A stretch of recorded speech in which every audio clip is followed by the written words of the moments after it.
All right, let's get right into it. Today, we're taking a deep dive into one of the most talked about, controversial, and frankly misunderstood books out there, Robert Greene's The Art of Seduction.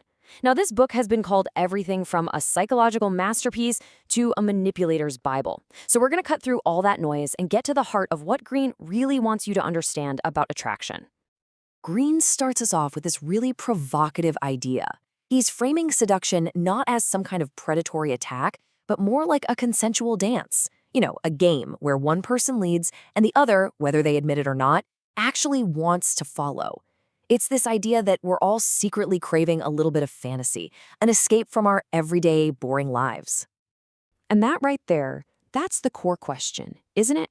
Is what Greene is teaching a deep psychological art form about connection and desire? Or has it just been boiled down into a cynical, step-by-step playbook for manipulation? That's the tension we're going to explore. So, to get to the bottom of it all, here's our game plan. We'll look at how Greene's philosophy is totally different from a lot of modern advice. We'll explore his famous archetypes, break down his psychological process, and see how any of this works in the digital age. Then we'll cover the big mistakes that just kill attraction and wrap up with the biggest question of all, the authenticity paradox.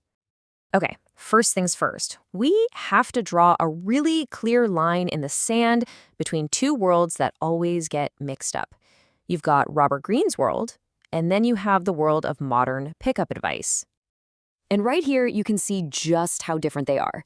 Greene is playing a long game. It's all about psychology, a slow, patient journey into understanding someone's inner world, their fantasies, what he calls entering their spirit. Modern advice? So much of it is about tactics. It's a game of speed and volume, focused on hitting specific goals like escalation or getting to a hook point. They're playing two completely different sports.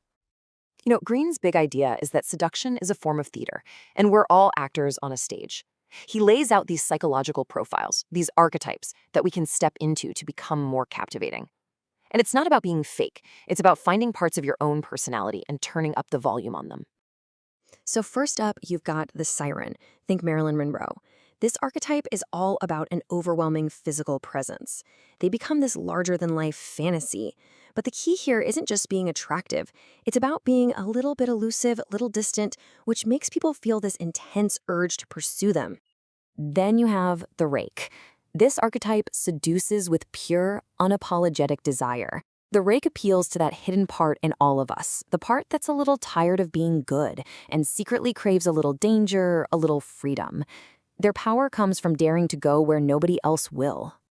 And finally, there's the ideal lover, like Casanova. Now, this isn't about being the perfect person. It's about being the perfect mirror. The ideal lover pays close attention, figures out what's missing in someone's life, adventure, comfort, intellectual spark, whatever, and then reflects that fantasy right back at them. They become the missing piece of the puzzle. Now, according to Greene, this doesn't just happen by accident. It's a very deliberate step-by-step process. It's less about one magic pickup line and more like, a strategic psychological campaign. Look, the key thing to notice here is the patience. It starts with, and he uses the controversial word victim, but what he really means is finding someone who's actually open to this, someone who has a void you can potentially fill. From there, you approach indirectly. You mirror them to make them feel comfortable. And then you create this emotional roller coaster, a little pleasure, a little pain, to keep them intrigued. The whole point is to get them so invested that when you finally make your move, it feels completely natural, almost inevitable. Okay, so that's the old school patient approach. But how in the world does that translate to dating apps, DMs, and our need for instant gratification? Is the advice you see online today an evolution of Greene's ideas, or just a watered-down, crude version? Let's start with some of the modern lingo. The hook point. You hear this a lot in pickup circles. It's basically a specific moment, a clear green light, that tells you you've got enough interest to start escalating. It's a very tactical, goal-oriented checkpoint. And this quote from Reddit, wow, it really gets to the core of the modern philosophy. For this person, seduction is a numbers game. It's about high volume, tons of repetition, just grinding out approaches until you get a result.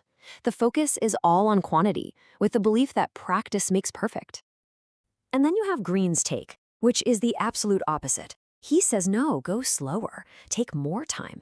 The goal isn't just a quick win, it's to create deep psychological influence. For Greene, rushing is literally the enemy of true seduction. You can see this whole debate play out in advice about flirting too. On one side, you have the aggressive, direct approach that tries to build sexual tension really fast.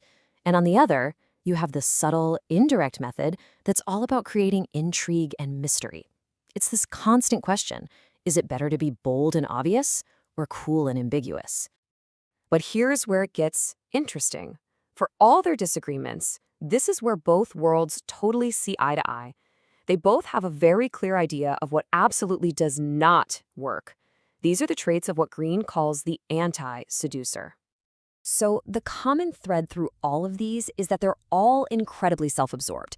It's being preachy about your own beliefs, being cheap with your time or energy, being defensive, and of course what the modern guys call uncalibrated escalation, making a move that's way too aggressive or just plain awkward for the moment. All of it just kills the vibe instantly. And this is a huge one. Greene would say that real vulnerability can be incredibly seductive. It's an openness to the other person that makes them lower their guard and builds trust. But insecurity? That's the exact opposite. It's a focus on your own anxieties, which just makes people put their walls up and creates this desperate, awkward energy. And here's a perfect real-world example of that. Robert Glover's whole idea of the nice guy and his covert contract is classic anti-seductive behavior. It's that whole "I'm giving in order to get" mindset. It's rooted in insecurity, and it's indirect in a way that isn't mysterious, it's just dishonest. And people can smell that from a mile away. So all of this leads us to the final and maybe the most important question of all. This clash between playing a role and just being your authentic self. See, for Greene, this isn't really a conflict. He sees social life as a performance, and managing your appearance isn't being fake, it's just being socially smart. It's like when you were a kid and put on a costume. You knew you were playing a role, and that was the whole point. It was supposed to be fun. It was play. And what's wild is that even in the super tactical world of modern pickup, the end game often comes back to a special kind of authenticity. The idea is that you practice the moves, you learn the basics, and then you experiment until you develop your own style, something that actually feels natural and congruent for you. So we're left with this paradox. If Greene is right and all social life is a stage, and if even the tactical guys are aiming for a personalized style, what does it even mean to be authentic when it comes to attraction? Is it about being a totally unfiltered, raw version of yourself 24/7? Or is it about consciously choosing the most compelling parts of who you are and then playing that role with commitment and style? That's the question at the very heart of all this.